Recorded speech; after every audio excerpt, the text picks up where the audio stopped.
Okay, Jennifer Fugo, we made this happen. Thank you so much for coming on the show. Thank you for having me.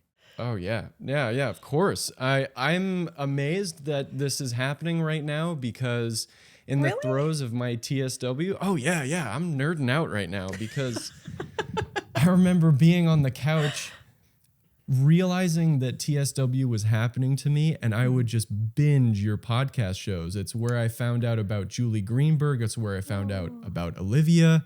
And we were just talking about this, that you wouldn't want TSW for anybody, and that you wish you could have a magic pill. But I think the closest thing to a magic pill we can get is knowledge for people, and that's what you're doing with your podcast. Well, first of all, that I'm really grateful that I was able to help you, even just from that informational perspective, because I feel like the worst thing is not knowing what's happening to you, and not having any other perspectives or ideas, feeling so alone, so different. And so I'm sorry that you ended up with TSW, right? Because that is a thing that shouldn't happen. Actually, even if we backed up, I don't think anyone should have these skin conditions that end up landing us needing topical steroids, but that's another conversation. But it is a real honor, and I'm very appreciative that you listened. So thank you. I really appreciate that. Oh yeah. Well, it's going to be a thank you fest, for sure. I mean, yeah, I don't know. I don't know how I made it through. I guess a lot of luck and the knowledge that I use from both you and all these other schools of thought when it comes to skin conditions. I'm just going to quickly run over your credentials real quick because people should know this if they know you. But if not, you're a clinical nutritionist with your master's in human nutrition. You're the founder of Skinterrupt. You're also the host of the Healthy Skin Show. You're a trained wellness coach. You're also a yoga instructor. Former life. Former ex-yoga instructor. Yeah. I don't know about ex, but just former. Yeah. But yeah, and I was saying this before. It's like I found out about all these different people who are taking health to a new height, really. And you interview a lot of like functional medical practitioners, and I think that word is so funny, functional. I have my own feelings about functional medicine and skin, but that's another conversation. Sure. But I think one of the biggest pieces, and this is where I think where people's journey tends to change, and this was it for me, because I had dyshidrotic eczema and hidradenitis suppurativa. Unfortunately, I didn't end up with TSW. I think probably partly through maybe some luck. But my dad was a doctor, and he gave me the topical steroid and was like, he never told me why, but he said, please don't use this often. Apply it as sparingly and as little as possible. Do not use it multiple times a day.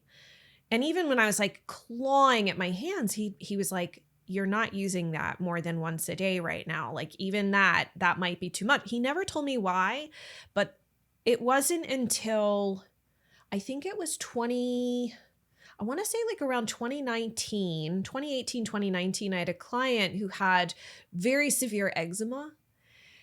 And I just was like, I don't understand what's happening to you. Like, it looks like you have all of these very rare, weird diseases that we studied in school that and I was like Googling and doing all this research and trying to find testing that her family doctor could do.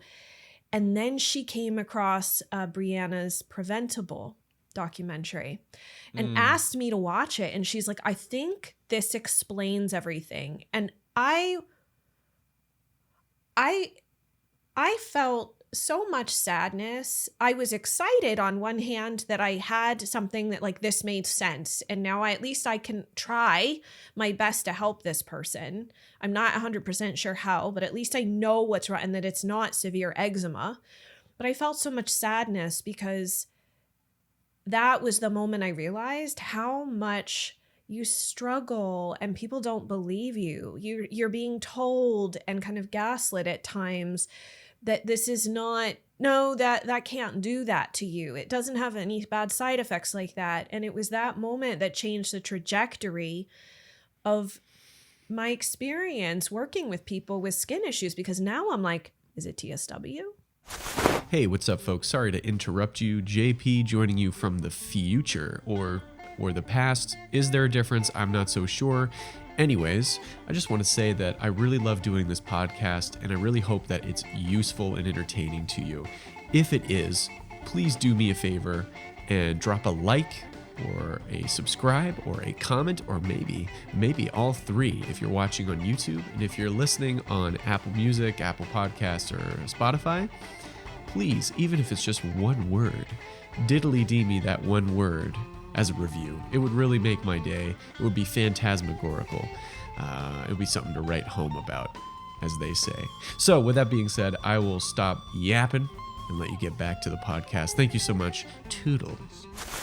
Like I'm curious about that. And I've had so many people on the show intentionally because I feel like if drug companies can educate people, why can't I? Why can't I do the same thing? And knowledge is power. And that's important for informed consent. And I feel like that somehow has gotten a little bit lost over the years, but we should know the pros and cons, and we should have honest conversations about them, because the consequences can be devastating, you know? Yes, absolutely. And I had the privilege of having Ian Miles on the show, and one of the things that he said is just, you were just talking about all these strange symptoms that come along with TSW, and you look at the definitions of eczema, atopic dermatitis, and there are things that are happening to these people with TSW that do not line up with AD.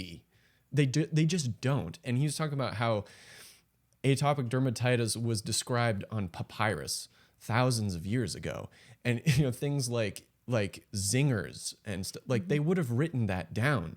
And it blows my mind, the arrogance and the continuation, right? There's a reason why Brianna Banos' documentary is called Preventable, because this whole time, like your dad did for you, they could just say, be super careful with this. Here's a tiny amount, see if this helps, and then come back and we'll assess. We'll sit tight and assess until such time.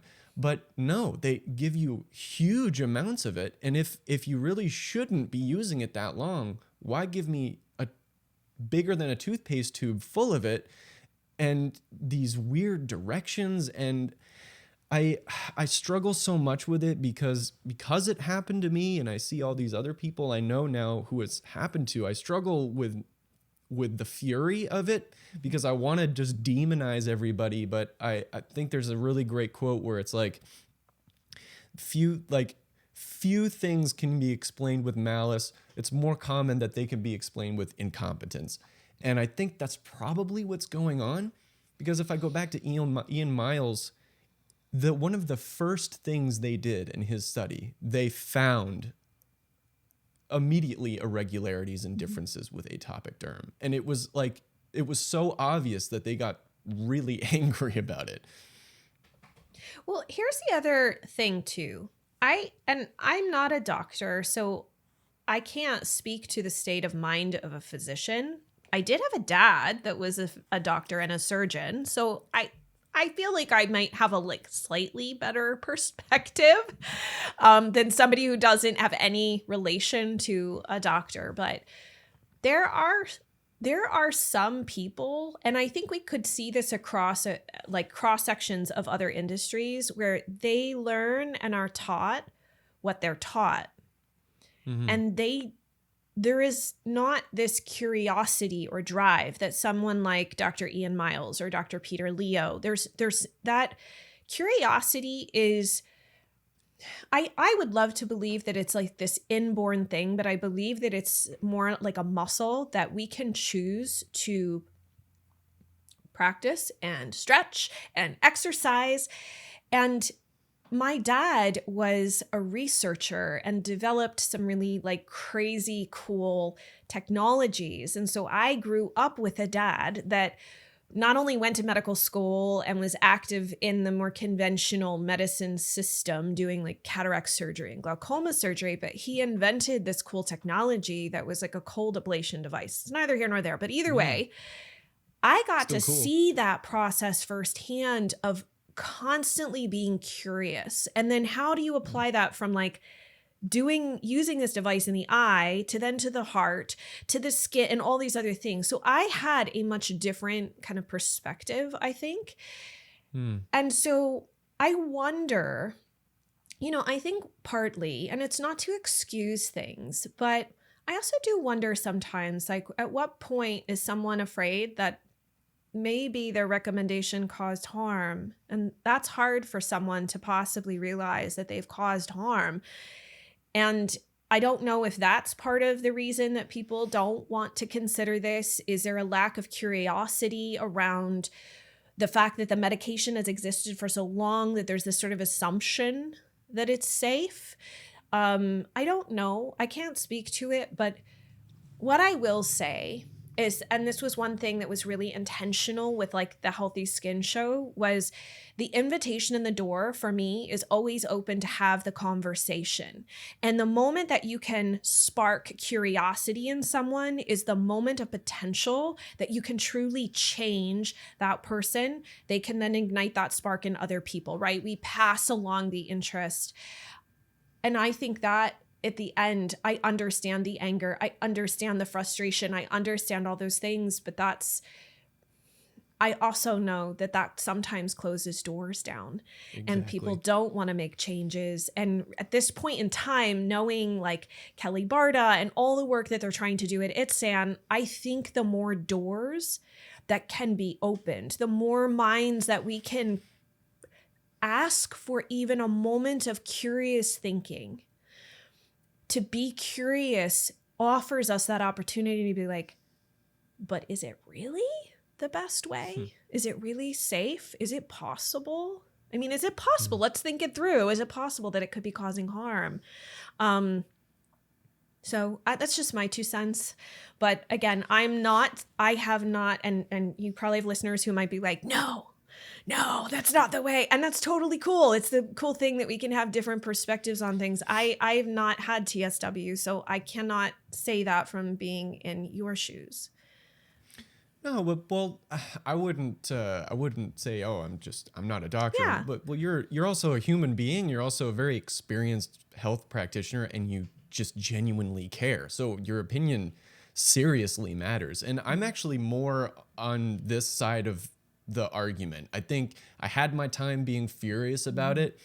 And it's very interesting how, like, I interviewed Kelly Barta and I was a little more angry starting out that interview, and she brought me back into, her sort of opinions and incredible opinions about the whole thing. And then I coming into a more of like, okay, I'm understanding the other side. And then I spoke to Ian Miles about like, my first question with him was just kind of throwing it out to him about like, give us the nuance of, tell us about, do doctors really, are they evil, or is it like this? And should we demonize or not demonize? And I was really surprised by his frustration. So I'm kind of like ping-ponging between these people. Maybe with Ian Miles, it's more probably just the initial frustration of why it hadn't been studied the way it has. But I totally agree that like, if you want to educate people, if you want to make change, you have to make allies, and you have to, I mean, especially the people at the top, you have to reach into their hearts, right? Hearts and minds. And I really hope that happens, but I think it starts with stuff like this, where we bridge the gap between the patients and the doctors, because you have these two islands and they're not going to listen to each other, right? Like, you've got like a TSW patient goes into the doctor, they're already super like angry about what happened to them. Maybe this is the doctor that gaslit them in the first place. And the doctor's like, oh, here comes Mr. Google. He's coming in to try and school me. And then it's like these two dogs on leashes trying to fight each other. And it's like, it doesn't have to be that way. But No. I really hope that all these studies continue to happen and that they're passed through and people read them. But until then, I'm just going to keep interviewing people who have gone through it and people like yourself who are researching it. With you specifically, like, how did you find these different people, these like on their own different islands? And what do you think about that? Well, so, I mean, I'm always asking questions. Like every person that I've had on the Healthy Skin show usually is, how did I find Dr. Miles? How was that? Oh, I met him at the Eczema Expo like 2 years ago, I believe it was. So getting to see him speak and talk, I was really like curious to introduce myself. That was how I also met Dr. Sean Quatra. And then they've put me in touch with people. I'm trying to think. I met Dr. Olivia Friedman through Learn Skin. No, or maybe it was Dr. Leo. I mean, I believe that our network is such a powerful thing. I've learned how to really utilize that. So I always think everyone I know knows someone else. So I just have to figure out who to ask, like, what's the right person or people to ask these questions of? Do you know someone? And I've found that in having really wonderful conversations with people, they've also shown generosity in connecting me with other people who also sometimes have very different philosophies than myself. And that's okay, because I think to your point, and I think this is worthwhile to be said, that sometimes we want everything to look one way, but the truth is multiple things can be true at the same time. And that's a hard pill to swallow, especially in this day and age where everybody wants to like be right. And we all have these hills that we're gonna like stake the flag and die on. But the reality is that two things can be true at the same time. So can three, so can four. And that's where I think the curiosity piece is important. And so what has happened by having these more open conversations is that it's helped me grow. It's helped me learn. It's helped shape me. And I also get to share that with other people. And I've certainly had my fair share of emails from people angry that I interviewed this person, or I don't agree with what you shared about this or what they said about that. And it happens, but isn't that the beauty of having conversations? I don't necessarily have to agree with every single statement that my guests make. There are times they'll say things and I'm like, really? I never heard that. Do you have like the research? Can I see the research papers, or I'll go look it up? I am just infinitely curious because we know so little. That's the reality. We are constantly learning. If we knew everything, there would be no point to do any scientific studies ever again. And that's not true. So I'm just curious. I'm like, is it possible? I think asking yourself questions like, is it possible if, and playing it out, not in a catastrophizing way all the time, but just, like, the reason that when I started doing nutrition with folks who had chronic skin issues, I actually noticed, and I don't know if this will be helpful for people, if you want to go down this rabbit hole, great. If not, but I'll just share that I predominantly worked with people who had gut problems. And, in the you mentioned functional medicine in the beginning. The way the functional medicine lumped in skin problems was basically that they were autoimmune conditions and they were gut problems. And if you worked on the gut, you would solve the skin problem. There's way too many people walking around who've seen like multiple functional practitioners and they're no better, and many are worse. And I unfortunately end up with like the really hard cases where they've like seen 5 people and they're like worse. And that like is very sad to me, because that's what started making me question, well, is it really an autoimmune condition? Is it really just a gut problem? And I started to realize that wasn't the case. And so I'm not saying this to like toot my own horn, but I had to be self-taught, because there's really no place, and there was no place to learn about how to address chronic skin issues like eczema or psoriasis or hives or what have you from a functional perspective, because they just got lumped in as this one thing. Right. Do a gut protocol, it'll fix it. Do a candida cleanse, they'll be fine. And it didn't work. It didn't work. And I was like, why isn't this working? So that's where I started to go, well, what are these organisms on a stool test? What are these lab markers actually say? Are there other patterns that I should be looking at? And should I start paying attention more to the patterns that I see in these individuals versus just like the people who have like diarrhea or constipation, just as like that's their main complaint, and not consider them to be the same types of cases. And that was where the educational journey started. So I started thinking, well, is it possible that this herb, I know that this is used for UTIs, right? Urinary tract infections, but this keeps showing up. What if we actually dealt with it? What's the harm? And so like that is how like this bizarre constellation of protocols came together. And I shouldn't say bizarre because they're very helpful for people. But I have new associates this year who are like, why do you use this herb? Like, I don't understand. It's not traditionally used for this. And I'm like, I know. I saw this paper and then I looked at the cases and I was like, why not try it? Let's see. And I'm very transparent with the clients, like, hey, I want to test this out. Are you cool with that? And then we see improvement. Then we go to the next one, we see improvement and we're like, okay, this actually works. And we didn't expect it because I like to think about outside of the box. So anyway, long story short, I really think that there's so much beauty to this curiosity that we can apply to anything in life.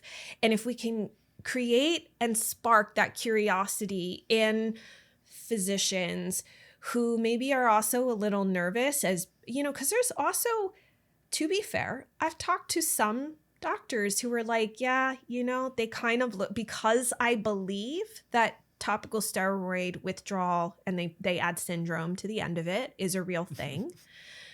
I'm looked at a little bit like out there. And so there's a stigma to that. And that's a shame. So how do we get that normalized? How do we help doctors also not be afraid that if they take a step outside of who their, the heads of their department are going to look down on that? You know what I mean? Like there's a lot of things that can be true at the same time. So anyway, to that, my point, be curious. Yeah. There's so much to unpack there. It was a really good, I don't know, I wouldn't call it, a rant is a good word. It was a really good one because there's a lot to unpack there. And it's so true. Like that's what it takes.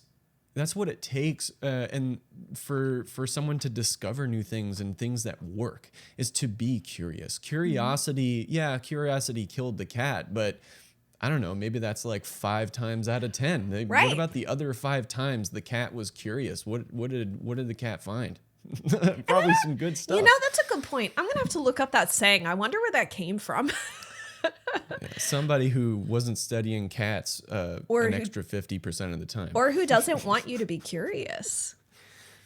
Yes. Yeah, maybe. Know. I mean, that's what's so cool about today.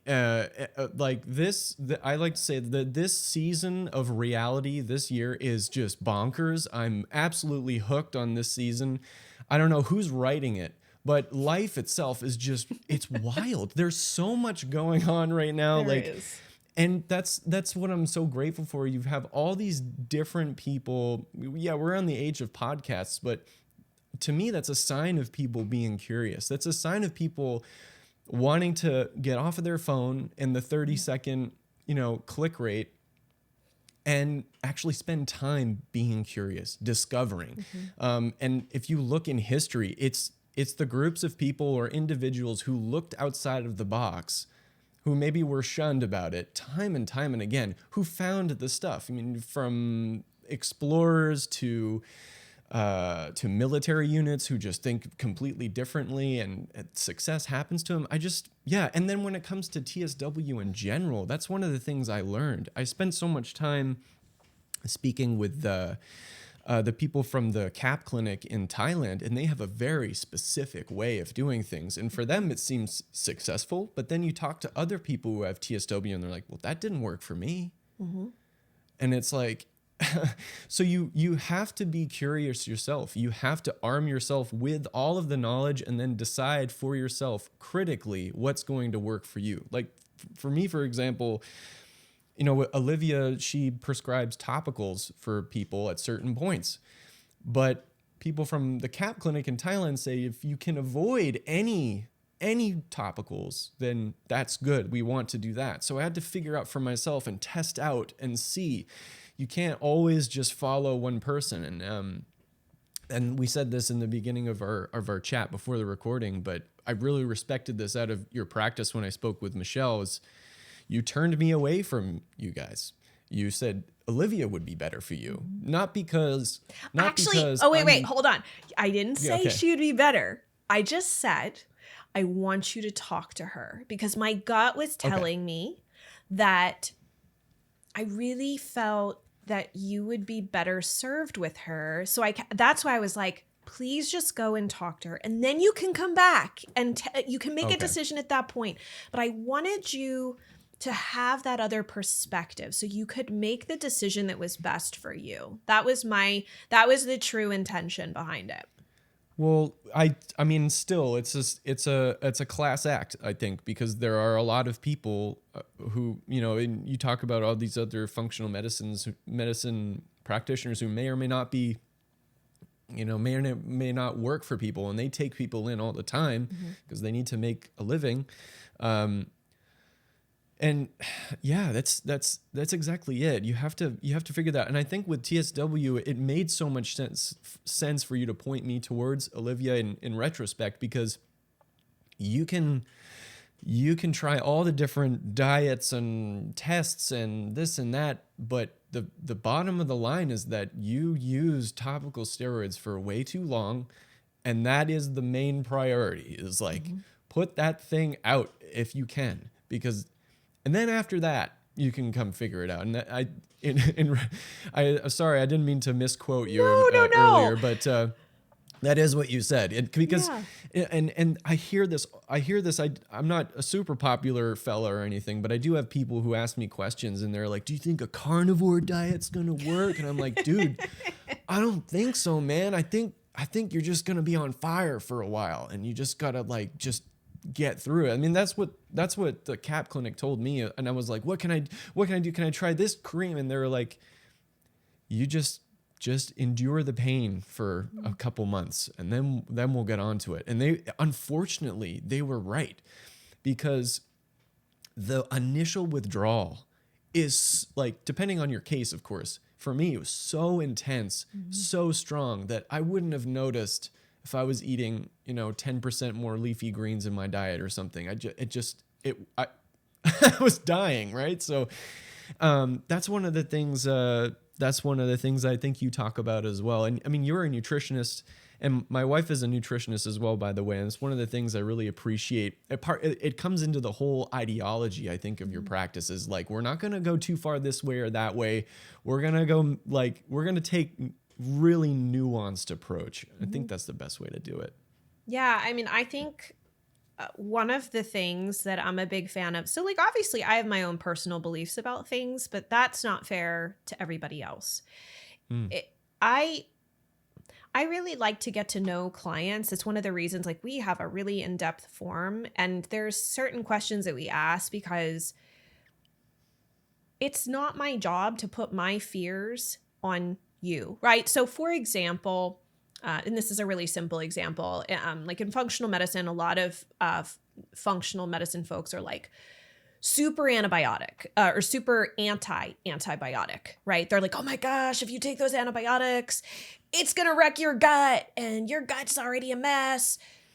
Well, again, about nuance, curiosity, sure, probably there's a gut problem, but I know from stool testing, my own stool test tells me my gut is unfortunately a bit like a parking lot, because my dad gave me antibiotics for literally everything when I was growing up.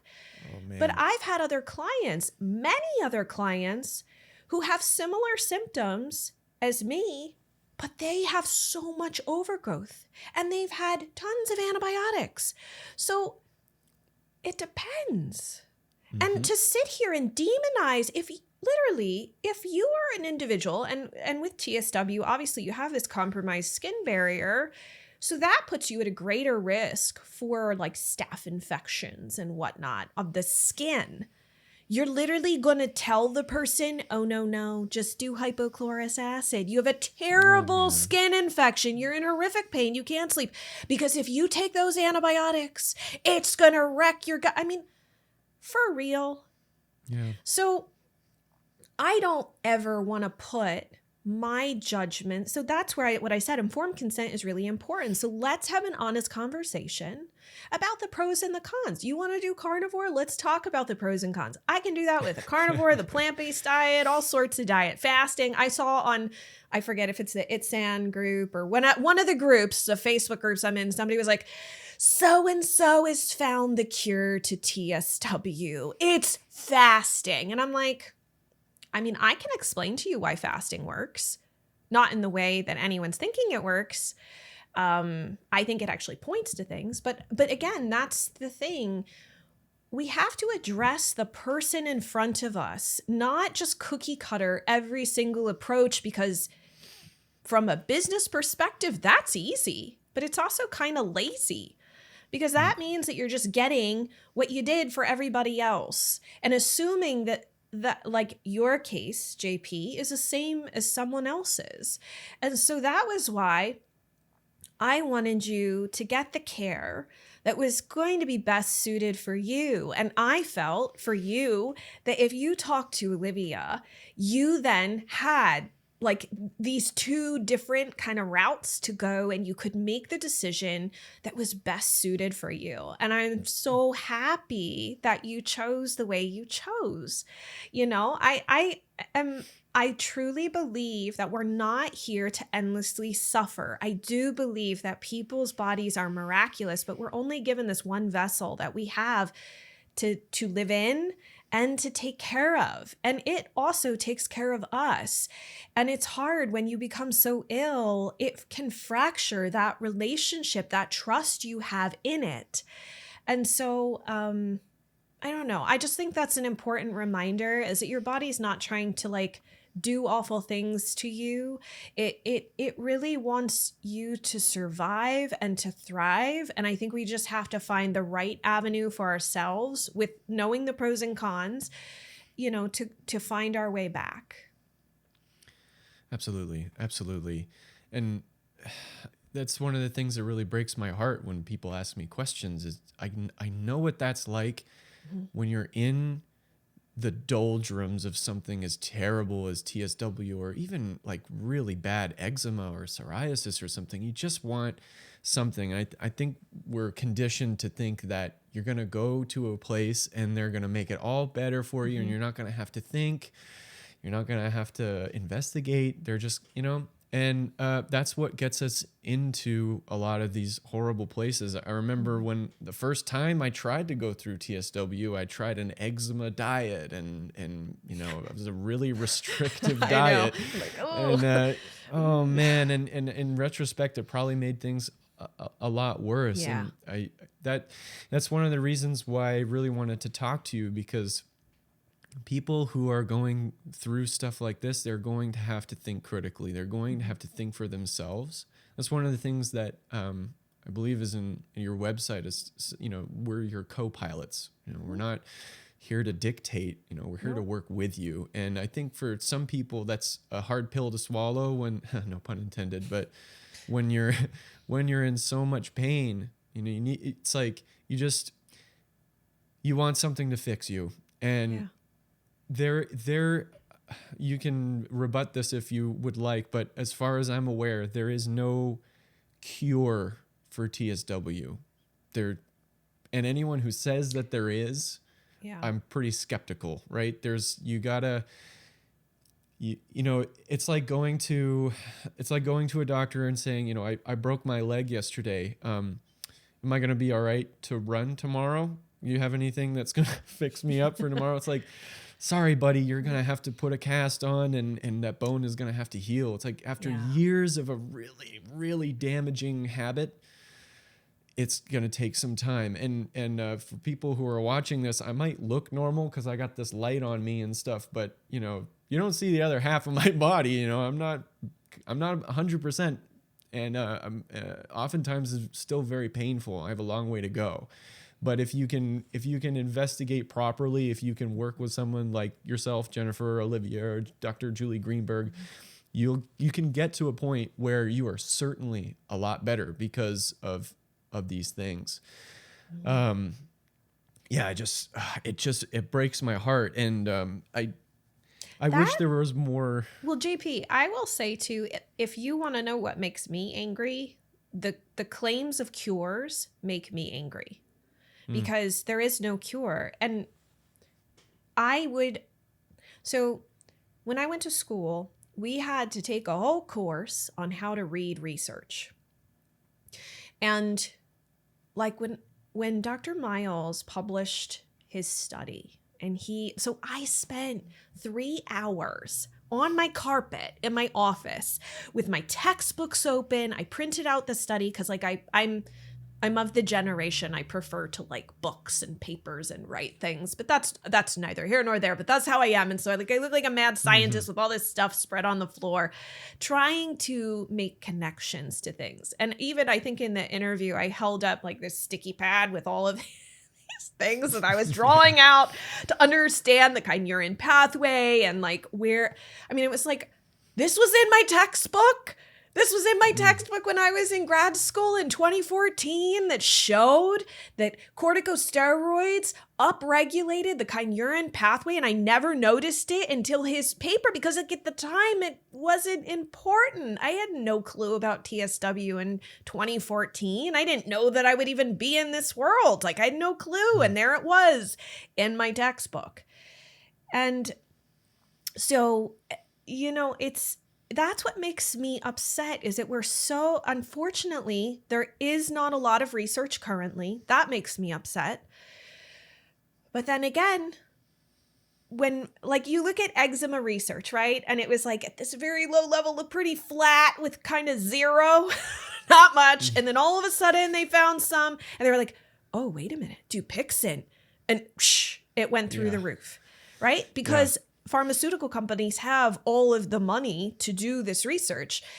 We have the NIH here in the United States, but you know, they don't have that kind of money and power. I don't know, but like it is expensive to run trials. That's why we don't have a lot of trials on herbs and other interventions because there's no money behind it. And the schools or the organizations have to get grants and all sorts of things trying to cobble it together. And so we have to be careful when we read papers like Dr. Miles, and then I'm seeing everybody on, you know, Facebook groups going, oh, it's berberine. Berberine's it. Let's take berberine. How much are you taking? And I'm like, okay, hold on a second. Berberine's not a cure for TSW. If it was, I would have figured that out years ago before, because we use berberine in almost every client, including TSW clients, at higher doses for longer periods of time than Dr. Miles was suggesting. And so I have way more of a sample size than his 19 people. And I can tell you for a fact, it's not a cure. It doesn't work in everyone, which is what you'll see in Facebook groups. And here's the other challenge to that. So this is again goes to, we have to be careful. We have to be curious, but a little skeptical, right? So that we continue to ask those questions and that was why I loved talking to him, because I was able to add this like other dimension to the conversation that he just doesn't have. And he admits, he's like, I don't have experience with this. It's not his wheelhouse. But like berberine, for example, has other actions in the body. It can be used to help with blood sugar regulation. I don't believe it's actually a GLP-1, not like Mother Nature's GLP-1. It does not work like that. So don't buy into that. But it can help with blood sugar. It can be used in lieu, in some cases, of metformin. It also has an antimicrobial action to the gut microbiome. So when you take it for TSW, what is it acting on? Do you know for sure that it's acting on your mitochondria, on complex 1? Right. Do you know if it's actually the improvement is because you have so much gut dysbiosis that it's actually making an improvement there? Or maybe it's a blood sugars. I have no idea. Maybe it's doing all. I don't know, but there's no research to show how it's actually working, and nor how efficacious it is, what the correct dosage is. I know from talking to Dr. Friedman, because her and I also had this conversation about berberine, because she uses it in formulas, that she uses it at much higher doses than I even use it at.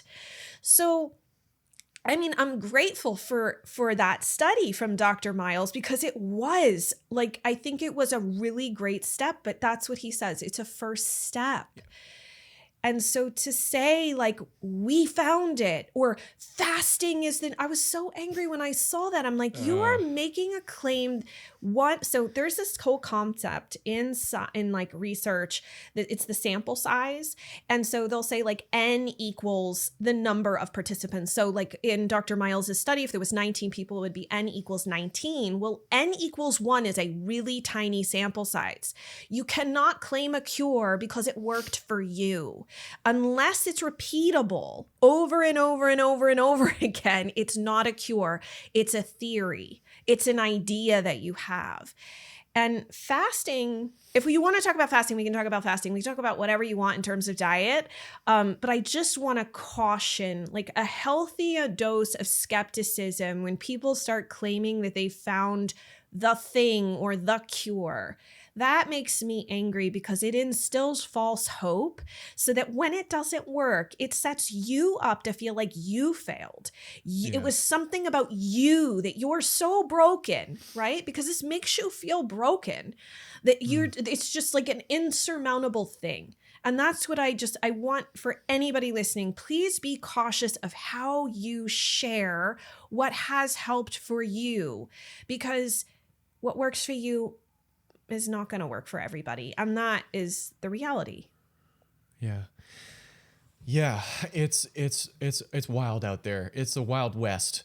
And I think we're still at the point where I'm also just as grateful for the Miles study but it's just, I don't even know if it's opening the door, but it's more like kind of cracking it open into like trying to bond more herbal types of remedies and thinking outside the box, kind of like Olivia does with modern Western medicine. And I think it's going to take a long time before we get to a more advanced point in that. I had an unfortunate moment where I was speaking with a hematologist who studies the blood, and he was looking at my blood and he was talking about how he was asking me if I was taking anything. I was on Olivia's herbs. And then later on in the doctor's notes, he said I was abusing folk remedies. And I'm like, bro, what?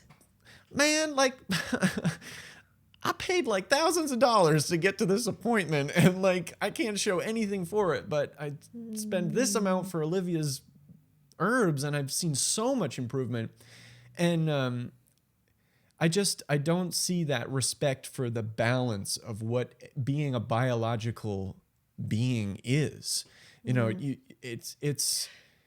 That's exactly what it is balance. And like, I've tried the whole berberine thing, and I can also say I haven't seen that much from it. I'm still flaking a lot, and I tried it for quite a long time. I tried soaking in it, not great, but I'm sure I will never disclose my herbs to other people that I use, because it is an incredibly individual thing. But I'm sure that there was berberine in there at some point, or plants that have berberine in it. And it was, I'm telling you, the herbs worked, but it wasn't, you can't just isolate that one thing. It's a mixture of all the different things. And that takes a lot of time. That's the beauty of traditional Chinese medicines, because it's thousands of years of people just going, what if we tried this? Okay, let's not try that. Right. Like, and, so I guess one of the questions I really want to get in there for people who are listening, especially for people who are going through TSW, is in light of all this confusion, what are some things that you would suggest someone who thinks they're going through TSW to do? What steps could they go through without, obviously without us dictating this is the way? So one thing I would be so there's some things I'm going to tell you that are kind of like, be cautious of this, because there are mistakes that I see people make. One is to assume, especially if you do go. So first of all, functional medicine doesn't know what TSW is. Just so you're clear, we're aware. Like they don't teach that. So don't expect a functional doctor to be like, oh, TSW. They have no clue. In their head, they're probably thinking you have severe eczema. Just an FYI. That's not a thing in functional and integrative medicine. Dr. Greenberg, who's also a really good friend of mine now because of the show, and we've just gotten to know each other, but like she's one of the few people that really is curious in the like integrative space. There's a few others, but for most, this is still really small. It's still really a tiny amount. So if you have TSW, you should make darn sure any practitioner you work with actually believes in this and understands what it is. You don't want a functional approach, because if you try, what will happen is they'll go, TSW, okay, but it kind of looks like severe eczema. And so they're going to go, well, if we just clean out the gut and we give you all of these herbs and we make you do this protocol and you do this cleanse, you're going to get better, because they're addressing it like a gut problem, like they've done with other clients. And with TSW, you can't. So, okay, I shared this analogy with a client the other day, and I really hope that this helps explain why I'm saying like we have to be careful about how fast we push things. So imagine you have a car, which I do. I have a car from 1985. It was like my car that I grew up in. My dad left it to me. And so it doesn't have like the ABS brakes and like all the new bells and whistles. Like it's from 1985. If I get that thing out on the highway, I think at this point it can do 50 miles an hour and it feels pretty solid. But if I try and go with like the actual traffic at like 70, 75 miles, oh, that thing is like shaking and I am worried the wheels are going to fly off. It's like not going to happen. And so that's the problem, is that because TSW is an added, it's like your extra thing. And for somebody who, like, say you're a mom and you were putting steroids on your kid because they have eczema and you got TSW as a result of that, okay, like you don't have the other things, right? But for most people, the most common route is you had a chronic skin issue that was, you were given steroids and then you still have the skin problem. You still have it. I know that really stinks to hear, but that is the honest to goodness truth. And now you have this second layer on top, and you have to consider what you had, and you have to consider TSW. So TSW causes this thing to your system where you become so sensitive, right? Temperature change, like your body has a really hard time finding what homeostasis or normal is. And so you can't push into protocols from like a more integrative route. You can't do them at the pace that someone else can. And if you can't, that's okay. You go at the pace you can go, but really honoring like where the car's kind of okay and where it's not okay. Stop trying to push beyond that, because your system doesn't quite have that flexibility anymore. You will eventually get it back. I really do believe that. But we have to be, like I was saying in the beginning, it's that partnership with our body that oftentimes people who have chronic health issues, and like TSW is sort of this like really big clear example of how we can feel this like break in the partnership with our body, because it's really not cooperating, right, in any way, shape, or form. And so we have to be careful of not doing extreme things or doing things at the rate that we see other people doing simply because that's what we think we should be doing. We have to honor what our body can handle in any given moment. So Is there the best diet for TSW? I literally haven't found one. We've tried the like low nitric oxide thing. We've tried honestly, don't do a low histamine diet unless you really, really, really need it. It's an awful diet. I don't understand how the eczema diet is at all sustainable.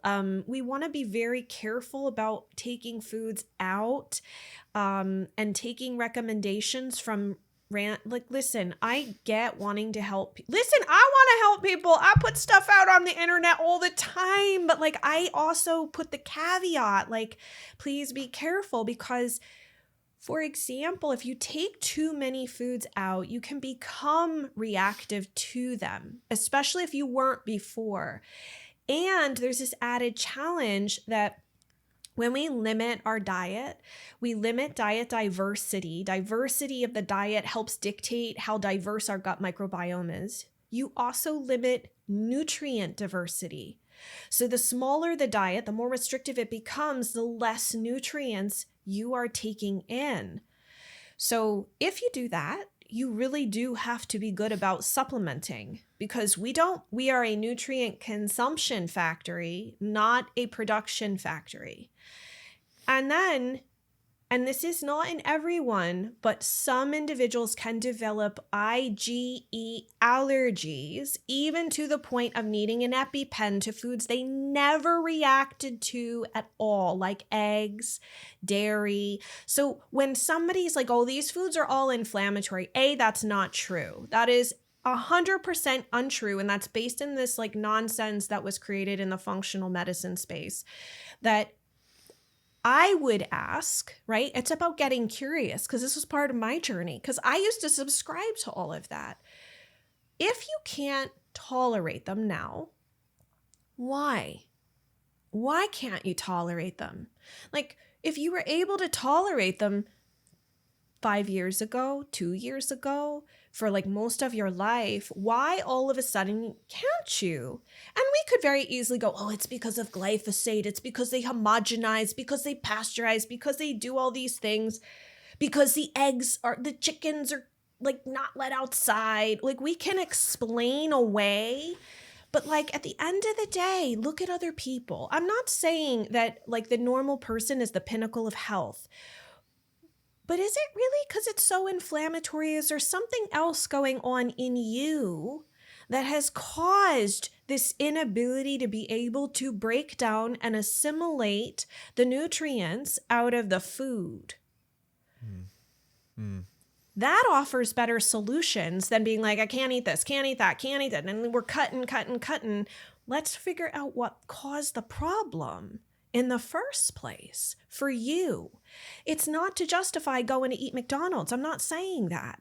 But you shouldn't have to be like cutting out all of the whole foods, which by the way are very nutrient dense, in order to heal yourself. And is it possible that you could actually go through this journey of healing and either return them back into the diet without reacting at some point, or maybe heal in the process with them in there? I don't know. Everybody's journey is a little bit different, but is it possible? And that is a good place to be. Like, is it possible? And that's where I've become really cautious with this whole like cut more foods out. Let's cut it. It's all the food. Is it? Because food's not going to heal TSW. I have seen no diets that have healed, even carnivore. I have seen no, I mean, if that was the case, I forget his name, but he's in Australia. Jordan. Jordan? Yeah. Jordan. Oh my God. I was connected with Jordan a long time ago when he decided to do carnivore. And Jordan's not healed. Not even close. I mean, there's plenty of people like he's a very public example. And I feel for him. He's been through oh my gosh, his journey over the years, and so many other individuals. And then what happens to the people who have long haulers who were sick for longer than 2 years, 3 years, 4 years? I have a client who had TSW she was 14 years in. What do you tell them? Do you think she was eating junk food? Is that how we explain this away? She just didn't take out the inflammatory foods enough. No, she was on AIP. She had done all that. So how do we explain long haulers at this point? You know? Like you just have to give it time? Jennifer, isn't this all just gobbledygook? Shouldn't they just avoid milk for a month and come back, to the... like, I can't stand that kind of stuff. And this is why I asked you the question is like, when you really dig deep into this topic, you peel, it's like speaking with a person like you who's as knowledgeable as you are, it's like peeling back the veil of what people seem to think can heal them, right? And they're not always wrong, but like, it's just, you have to dig, and the answers that you get are going to lead you to more investigations and more investigations. And deeper. It's just, that is exactly it is the antithesis of the unfortunate bell curve treatment that unfortunately doctors give, because that's what they have in their tool belt. It's like, well, this works for most people because it obliterates the inflammation. Let's just put that cream on because I don't have time, buddy. Like I got more patients today. And, but yeah, if you really dig deep into it, you're going to find a cornucopia of answers. And I think the type of ideas that you just shared there, that's going to lead people to their own state where maybe they're not not at the peak of the mountain yet, but they're reaching the tree line. They can see the peak.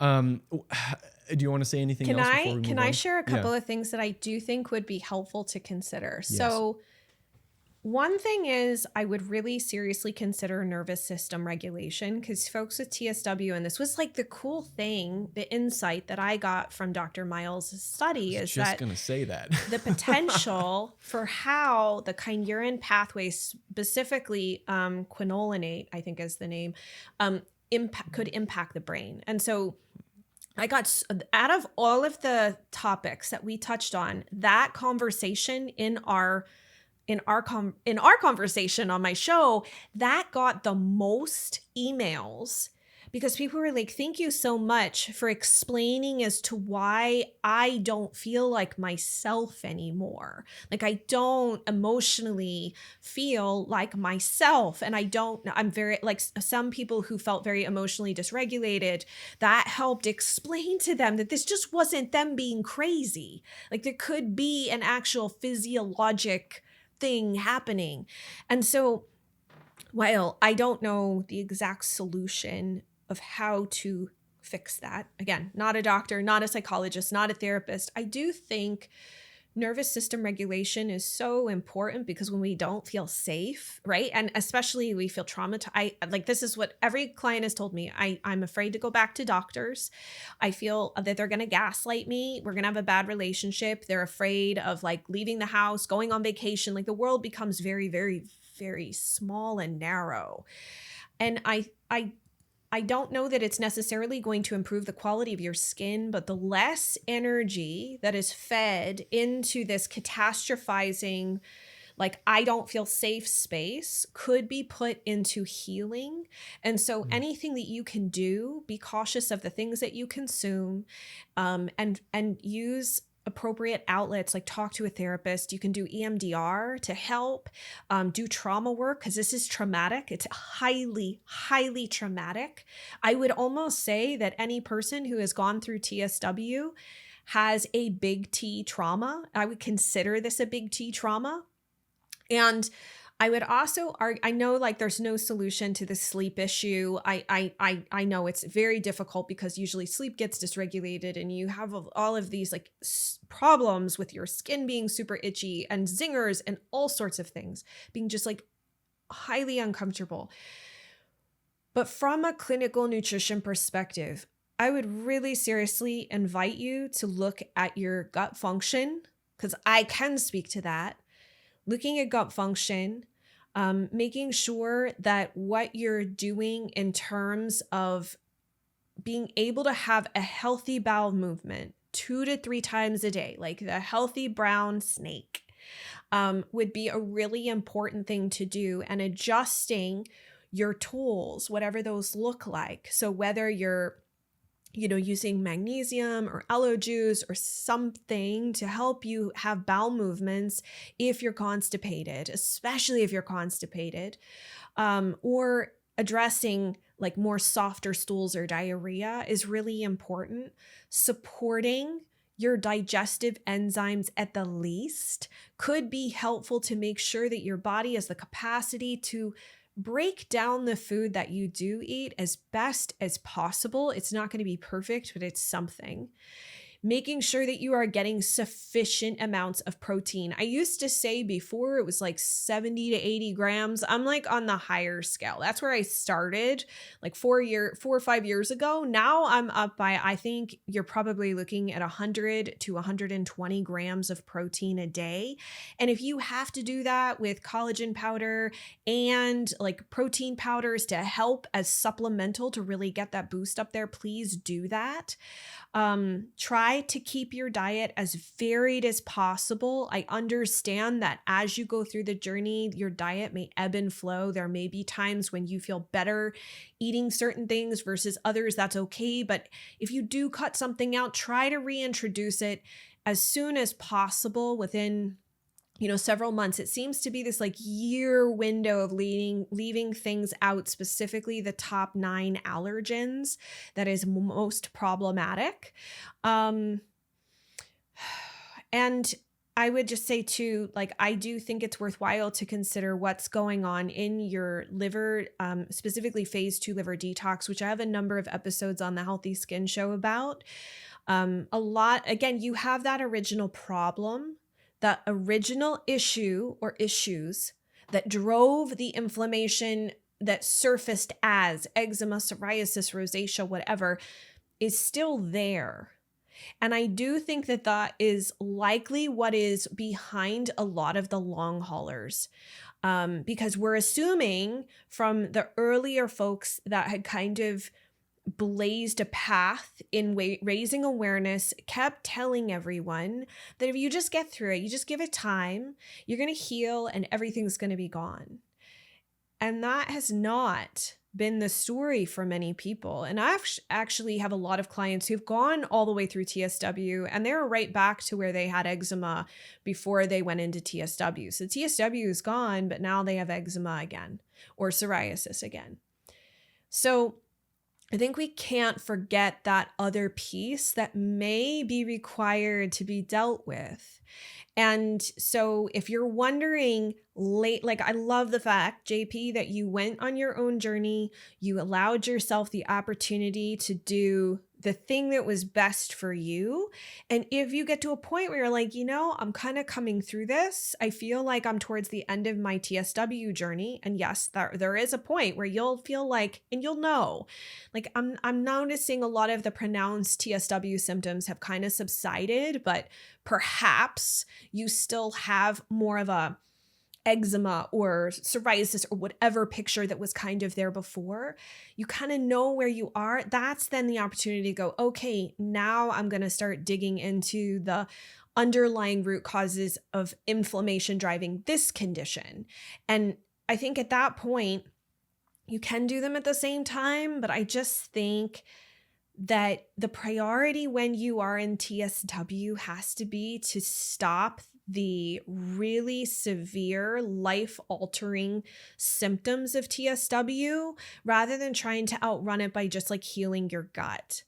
And so again, that other piece is there, and there's no amount of healing from topical steroid withdrawal that's going to get rid of, say, a candida overgrowth or a worm infection or H. pylori infection. It's not going to do any of that. And I've made that argument online, and it has, sometimes been dismissed by certain folks in the community who just think like, if you just give it time, if you just do this, you'll be fine.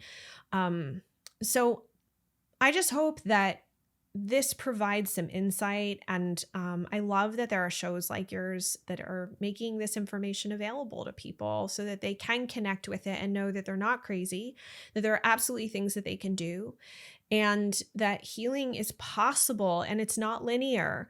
I wish it was, and I wish everyone's journey was the same. We're just, unfortunately, as you said, we're just not there yet with research and with knowing. Like, I don't know. Like, in all honesty, I've been asked this question, like, well, if Dr. Miles' study is correct and I have this high level of niacin in my skin, should I not supplement with niacin? And I don't really have an answer for that. I haven't necessarily seen supplementing with niacin make anyone worse or eating foods that have niacin in them. I don't know that I would go that route. How you help deplete the skin, so to speak, of niacin, I don't know. Again, this is like we just still don't know so many things. And I guarantee you, if we talk in 2 years, we're probably going to have a vastly different conversation then. Yeah. And okay, so I really appreciate all the things that you just said there. And for people who are listening, my camera cut out, but I hope you can still hear me. It's like you read my mind. One of the things I also found incredibly profound for me in Miles' study was that mental part. Mm-hmm. And it was one of the things I got really emotional about, and especially when I got to talk to Ian about, because I spent so much time standing around. I couldn't sit because it was too painful. So I would just stand around all day, and I was in pure misery, not just physical, but mental. And I thought, well, of course I feel like this. It's because my body's in such distress. But no. It's one of the things that Olivia Friedman was saying too, is like, this feeling you're having is part of the disease. That's what she believed, at least. And I think that's important for people to not beat themselves up too much. I'm getting a little bit choked up because the amount of suffering, like you say, is it's immense. And just to know that you're like, it's not something you don't need to go and try and get medication for it if you don't want to, and just realize that this is part of what you're going through, and that it, you're not like, I think your most recent podcast was about, am I broken or am I not broken?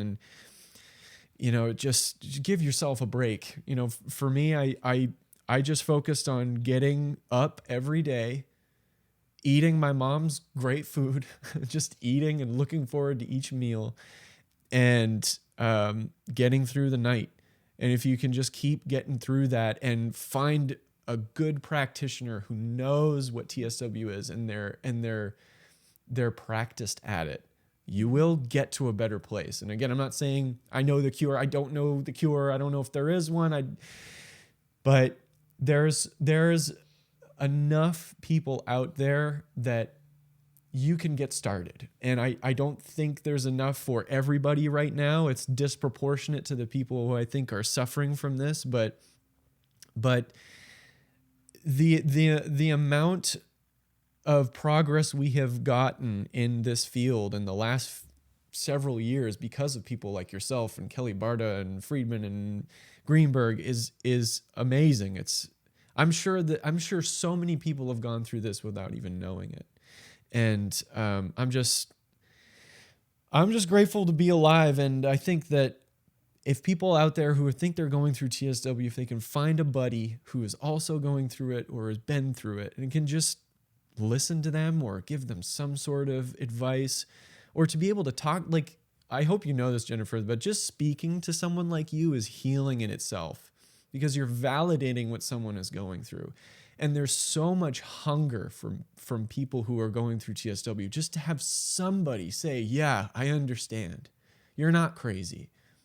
This is happening to you. And here's where we can start. People are so deprived of that they get like, I've started crying multiple times when people tell me stuff like that, because this thing is absolutely no joke. And I'm really grateful that you came on the show, Jennifer. It's really, really, really awesome. And once again, you're the host of the Healthy Skin Show. If people want to get in touch with you, how would they do that? Through Skinterrupt or? Yeah, Yeah. And one of the easiest ways is just type in, because Skinterrupt's hard to spell, just type in healthyskinshow.com. It'll take you right to my website. And we do have a virtual clinic. We see clients all over the world virtually, phone, Zoom, Skype. So we have experience with people that are in currently TSW, as well as those who've gone through TSW and like kind of have come out the other side and they still have the skin issues present. Or it's a long haulers where you've just been going through it for, 5, 6, 7 years. And you're like, how much more time do I need to devote to this?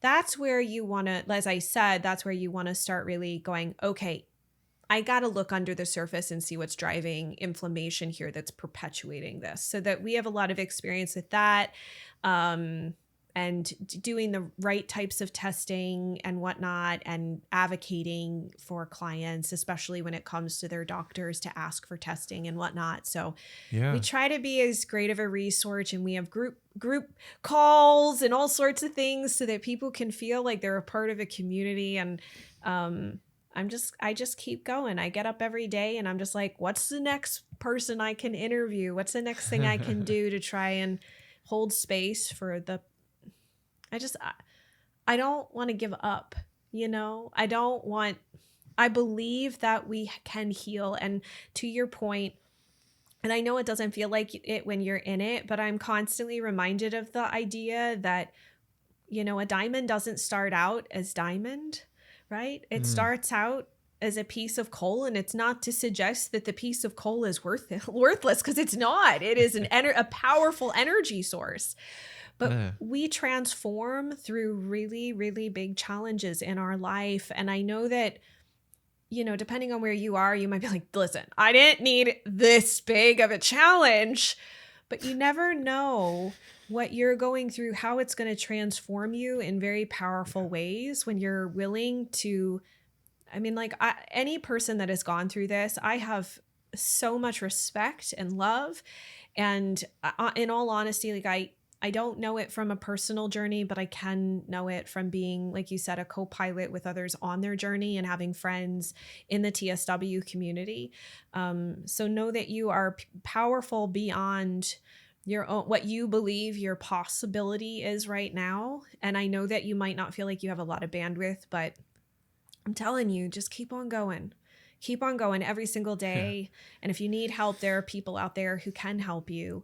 And there's people like you, JP. You're doing you're a part of like leading the charge here as well. And so it's just like a deep honor to be here. And like I'm on Instagram too, and there's the YouTube channel, and like you can put all the links to whatever. Oh, I will. We have, but you've mentioned multiple song lyrics so far. I'm just an old chunk of coal, but I'll be a diamond someday. That's a Billy Joe Shaver line, and then I don't even know what that is. keep on trucking, just keep on doing your thing. So you should be listening to Billy Joe Shaver. You should listen to Grateful Dead. Okay. Be inspired. No, I'm just joking around, just joshing. But there's, for example, for people who are listening, and then I'll close the podcast. But for people who are listening, I woke up today being pretty painful. Like it's colder than a vampire's demeanor outside up where I am, and it's dry, and my skin really hurt. And so it was a rough day to get up today. Just being clear with everybody, but I was so excited to get onto this podcast and just to speak with somebody about this topic, and just to speak with somebody in general. And I feel so rejuvenated right now just by talking and just by feeling heard and speaking to somebody who also cares. And I think that's one of the best medicines you could ever ask for. So yeah, Jennifer, thank you so much for being so generous with your time. People, if they haven't already, absolutely need to check out your show, and your business, your practice. And you also just keep on doing what you're doing, because I know you're helping a lot of people, whether you see it or not. Well, we're all fighting the good fight. That's what I believe at the end of the day. We're all doing what's necessary to make change. All of us together. Yes, ma'am. Thank you so much once again, and you take care. I'm going to end it here.